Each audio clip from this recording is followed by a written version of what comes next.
கேட்கல, அதை எதிர்த்தோம். அது ஒரு பொருட்டா நினைக்கல அவங்க. அப்ப நம்ம வழக்கு போட்டு உச்ச நீதிமன்றத்தில் அந்த வழக்கை அன்றைய அரசு திரும்பி வாங்கிட்டாங்க. திமுக அரசு இந்திரா காந்தி அந்த அம்மா அச்சுறுத்தினால. அதன் பிறகு 28 வருஷமா போயிட்டு 1990 நடுவர் மன்றம் அமைச்சாங்க.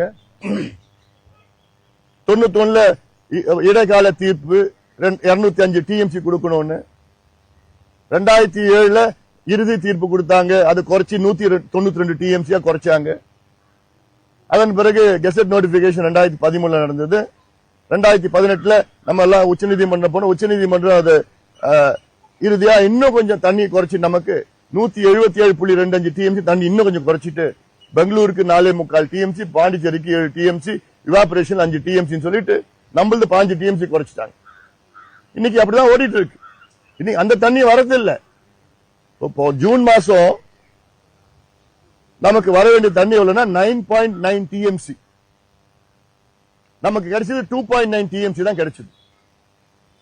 கடந்த 10 வருஷமா நீங்க கணக்கு போட்டீங்கன்னா 3 வருஷம் தான், 3 ஆண்டுகள் தான் ஜூன் மாசம் நமக்கு 9.9 டிஎம்சிக்கு மேல தண்ணி கிடைக்குது. மீதி 7 வருஷம் 1 டிஎம்சி, 1.5 டிஎம்சி, 2 டிஎம்சி, ஒரு வருஷம் 3/4 டிஎம்சி தான். இது டேம் கட்டுறதுக்கு முன்பு, மேகதாது கட்டுறதுக்கு முன்பு. மேகதாது அணை கட்டிட்டாங்கன்னா அந்த தண்ணி வரப்போறது கிடையாது.